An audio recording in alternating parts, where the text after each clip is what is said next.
Day 3ची सुरुवात करतो आता. चल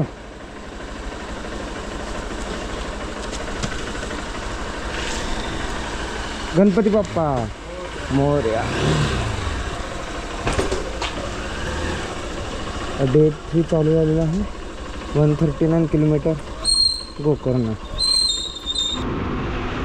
हा आहे मेन बाजार दांडेलीचा. हा मेन बाजार आहे, हा मेन चौक. आता दांडेलीला बाय बाय करत गोकर्णच्या दिशेने जायचं. अरे इथून लेफ्ट दाखवते.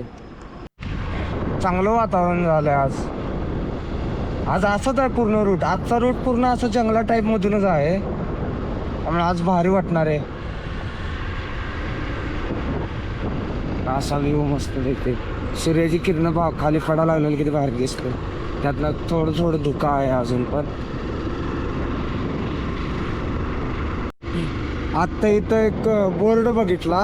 हा जो रूट चाललोय ना मी आता, इथे सकाळी 6 ते संध्याकाळी 6 पर्यंतची एंट्री आहे. नंतर संध्याकाळी 6 नंतर इथे एंट्री नाही आहे. हे माहीत नव्हतं, बरं झालं समज. पण रिस्कीच आहे यामध्ये संध्याकाळी 6 नंतर चालू. पण सकाळी पण 6 नंतर आहे, त्यामुळं ते माहीत नव्हतं ना. कधी कधी आपण लवकर निघतो स्पॉटपासून ते डेस्टिनेशनला लवकर पोहोचायचं आहे म्हणून. अजून डिस्टन्स 126, 13 किलोमीटर झाले असतात. पूर्ण जंगलाचा रस्ता आहे, भारी व्ह्यू आहे.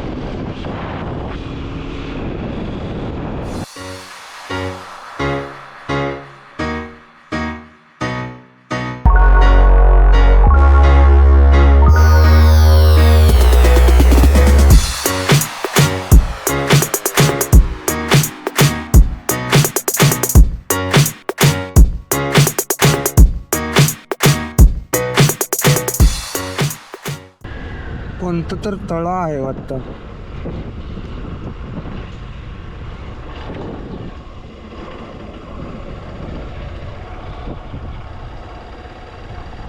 अरे पेट्रोल पंप पण आहे.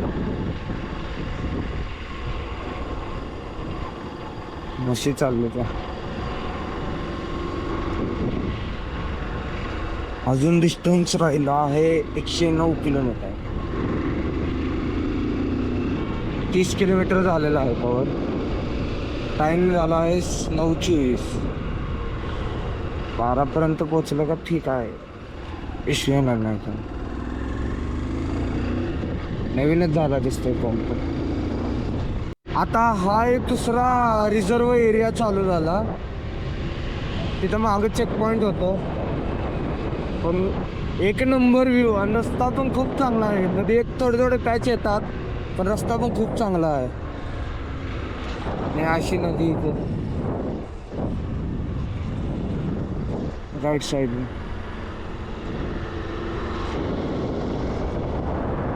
माकडं पण खूप सारे आहे तिथं.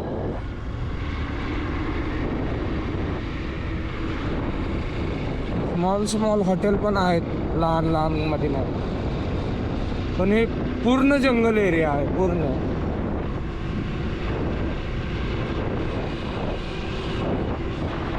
सध्या म्हणजे पूर्ण असं पाऊस नाही आहे, त्यामुळे छोटंसं एक गाव.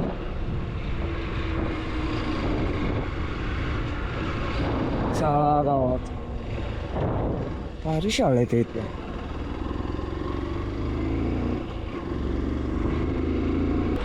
ते असे थोडं थोडं पॅच आहेत की जिथं रस्ता थोडा खराब आहे, तर बाकी तर पूर्ण चांगलाच आहे. पण म्हणजे वळण एकदमच असं झिकझॅक आहे थोडा. त्यामुळे एक थोडं स्पीड थोडं तिथं कमी होतं.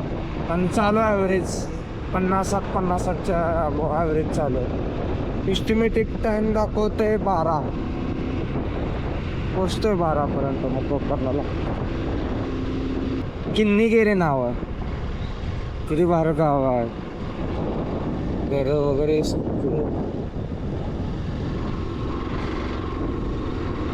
एवढं आहे. प्रत्येक गावात शाळा आहेत. भारी येते. 1-2 मिनिटाचा क्विक ब्रेक घेतला होता. सध्या यल्लापूर गावात आहे. इथून अजून 85 किलोमीटर राहिला आहे. हा मोबाईल चार्ज नव्हता, त्यासाठी थोडा ब्रेक घेतला होता. असा व्ह्यू आहे सध्या.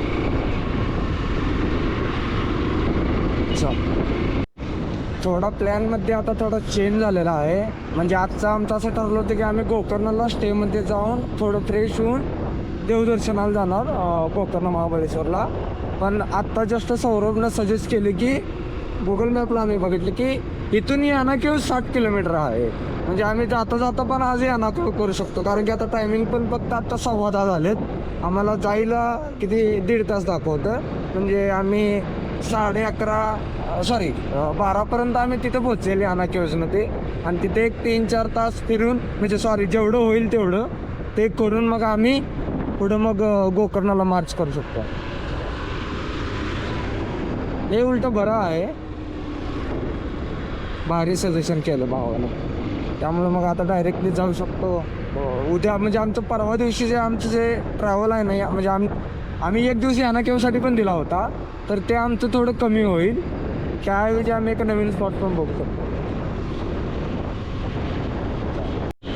किती भारी रस्ता आहे एकदम वर.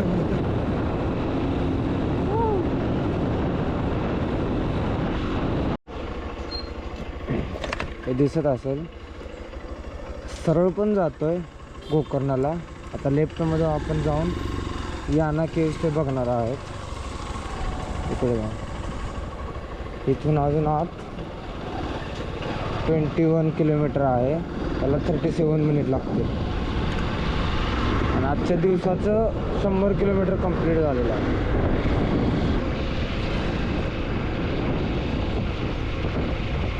भारी पूल आहे तो.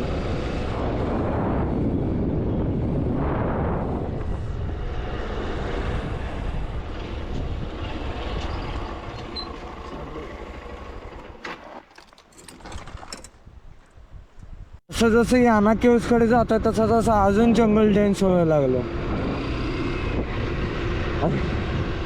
आता वाजलेत अराउंड 11:15 झालेत, तरी पण थंडी वाजायला लागली. इथं एवढी झाडं आहेत. अरे नदी, नारळाची शेती, एवढा भारी रस्ता, एक नंबर व्ह्यू आहे.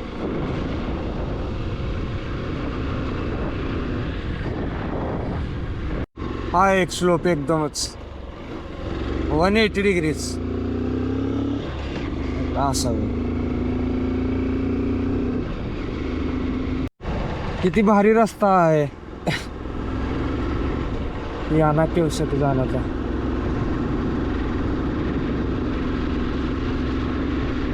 अशी इतकं भारी दिसतंय, म्हणजे प्रत्येक टर्नाला वेगळी सिनरी आहे. होऊ शकतो तो रस्ता असा.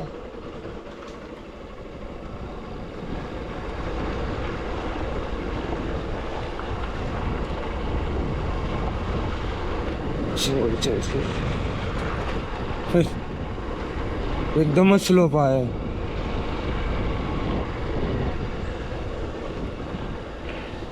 आता आला चांगला रस्ता. अजून 1.5 किलोमीटर राहिले आहे, 3 मिनिट. फायनली याना केव्जच्या पार्किंगला पोहोचलो आहे. इथं वॉर्निंग बोर्ड.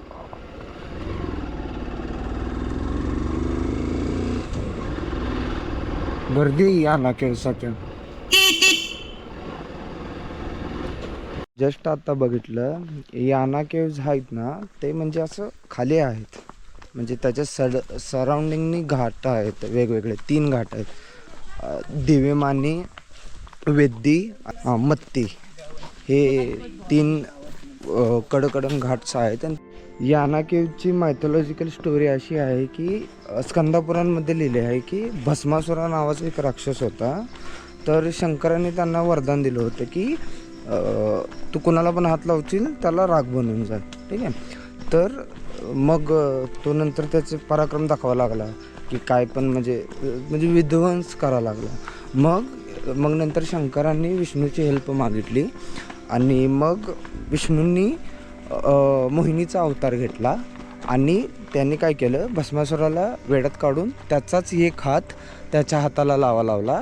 त्यामुळे तो स्वतःच त्याची राख झाली आणि त्या राखेनेच हे फॉर्मेशन तयार झाले. मी दाखवतो.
जेव्हा भस्मासुराला म्हणजे भस्मासुराची राख झाली होती तेव्हा 2 शिखराचे फॉर्मेशन झाले होतं.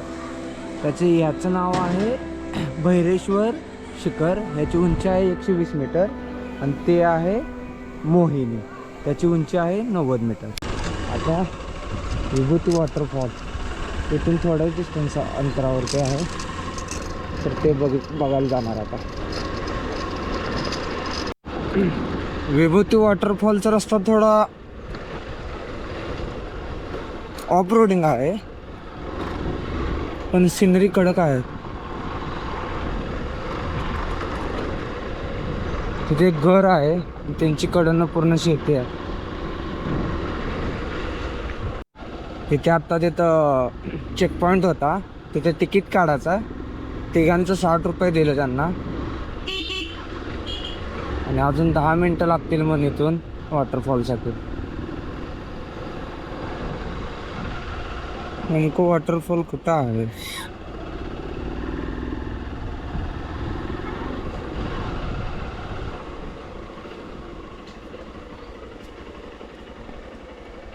इकडून वर जाऊन आहे. इथून थोडं एक 5 ते 10 मिनिटांनी चालत जायचं विभूती वॉटरफॉलला. त्याचंच पाणी दिसतं. पहा लय चाला अजून तर मला काय एवढं तर असला व्ह्यू बघून दमतोय. हा तर बघू दे. इथं पुढून दिसतो व्ह्यू. एक सेकंड व्ह्यू दाखवतो.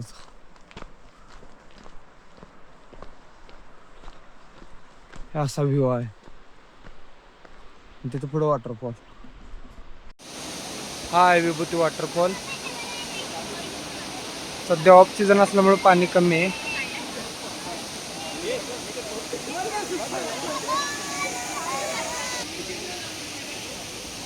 पूर्ण व्ह्यू विभूती वॉटरफॉल झालं. आता निघून वॉटरफॉल बघून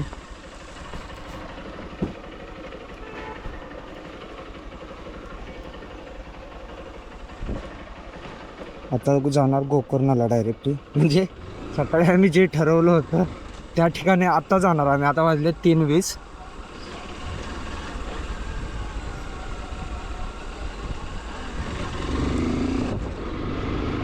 आता 3:20 झालेत आणि अराउंड अजून 43 किलोमीटर राहिलेलं आहे. गरमी खूप आहे, खूप गरम होतं. आणि टाईम दाखवते 1 तास 20 मिनटं. म्हणजे अराउंड 4:45 पर्यंत पोहोचेल. बरोबर आयडियल टाईम आहे. त्यानंतर लगेच रूममधून जाऊन बीचवर जाणार. तेवढाच टाईमपास होईल, सनसेट बघायला येईल. ठीक आहे. घरात होता फोन, मॅपसाठी आणावं म्हणलं, पडलं गाडीवरनं. अरे यार शेट. यार नवीनच काहीतरी बोकांडी आलं का.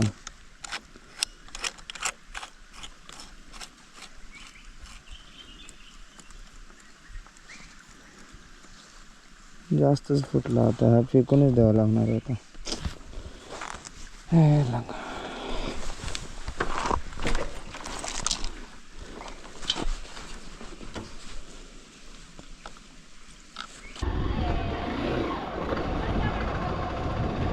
सकाळी आम्ही जेव्हा आलो होतो ना, ते ह्या साईडनं आलो होतो आणि इकडं या ना केव्ज आणि विभूत वॉटरफॉलला चाललो होतो. आता आपल्याला गोकर्ण जायचं म्हणलं, स्ट्रेट जायचं. गोकर्ण अराउंड 31 किलोमीटर आपला जिथे स्टे आहे ना ते अजून 31 किलोमीटर आहे.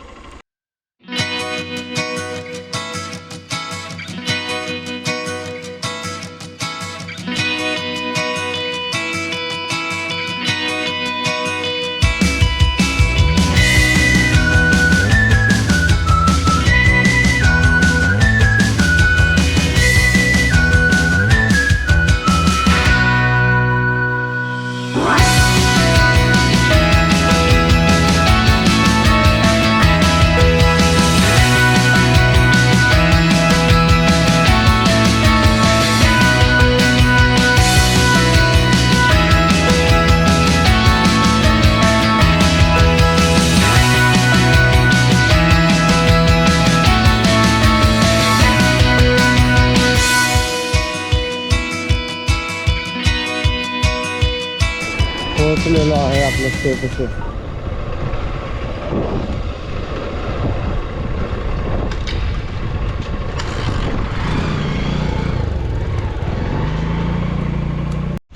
हा अक्षरशः आमच्या रूमला जायचा रस्ता आहे.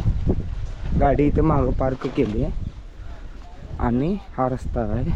पण इतकी भारी रूम आहे, वर्थ आहे. आणि त्यासाठीच केले कारण की हे पुढे नारळी झाड दिसतात, त्याच्या मागच आमचं बीच आहे तिथं. त्यामुळं चालत एक 10 मिनटात बीच येतो रूमपासून. हे असा रस्ता, एक नंबर रूम आहे. आणि हा असा रूमचा पुढे व्ह्यू.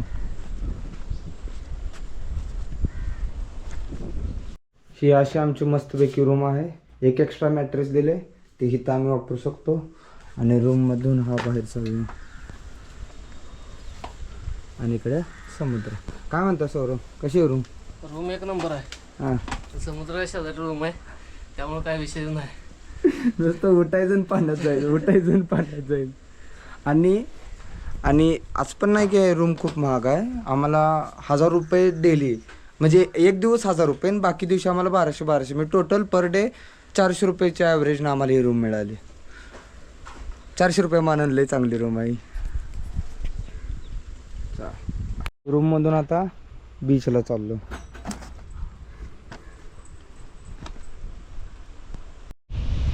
मस्तपैकी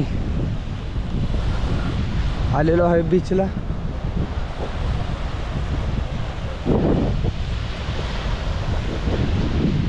कसा आहे सौरभ व्ह्यू?